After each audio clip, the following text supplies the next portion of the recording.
My name is Catherine McCullough, and I'm a leadership consultant and an instructor with Mohawk College Enterprise. And I want to talk to you today about resilient leadership. The impact of COVID-19 has compelled organizations and leaders from all around the world to remain resilient during this time of crisis, constant change, and uncertainty. And all of us, especially leaders, we need to call upon our core strength so we can provide optimum support to those we serve. People are feeling a range of emotions right now, up to and including social isolation, anxiety and uncertainty, confusion and fear, and at times becoming increasingly overwhelmed. Our ability to think clearly and to focus our attention on the priorities and to make smart and informed choices as leaders has the potential to be compromised.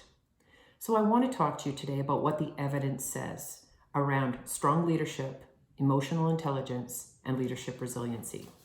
And I want to highlight 7 valuable, resilient leadership behaviors that we should be intentional about. The first one is empathy. Empathy is the ability to recognize and appreciate and understand how others are feeling. Strong leaders have the ability to articulate their understanding of other people's perspectives.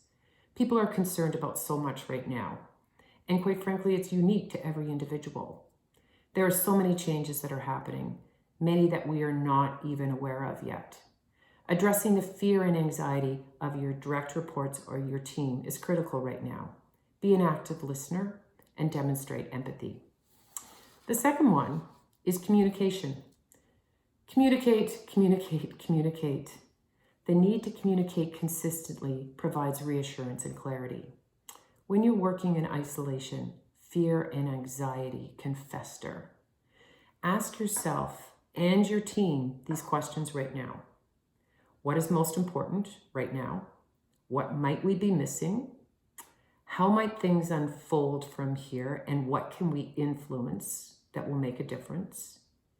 Consider trying to leverage multiple forms of communication, and actually ask your team what kinds of communication and information do they need right now. The third area is feedback. Feedback can be scary. Good decision makers, effective problem solvers, identify the impact on others, but they also create feedback mechanisms. Ongoing feedback will inform your decisions. Your team needs to know right now that you value what they think and that you listen to what they have to say and contribute to the situation. The fourth area is relationships. Strong leaders have the ability to maintain effective relationships, and they act with honesty and integrity, especially during this time of crisis. Find ways to leverage those relationships and to foster connection with the members of your team. The fifth thing is trust, and trust and relationships are very connected. Building and maintaining trust takes hard work and consistency, but it also means as a leader that you are transparent, you're honest, and you're supportive. If you behave with integrity, people will develop and trust you. Listen more and talk less. Emotions are ranging from uncertainty to feeling exposed to being fearful. Model the behavior that you want to see. The next one is stress. It is important that leaders have a way to manage their stress right now. Do you have a network of support to buffer you during this challenging time? Do you have reliable, caring, and trustworthy people around you who will listen to you, who will advise you, and who will help take some of the burden off your shoulders? Reach out to your leadership network right now. Collaborate and support one another. Strong leaders do not do this in isolation.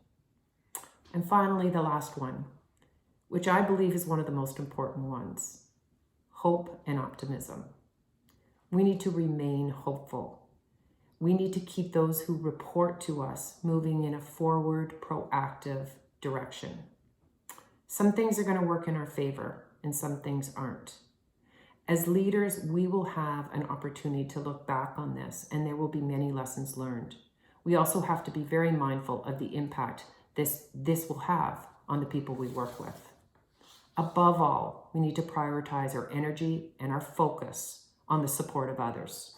Hope and optimism are our greatest assets. Actually, it's the one thing that we have the most control over right now. So please keep safe. Find ways to consistently connect with your team and lead you with humanity.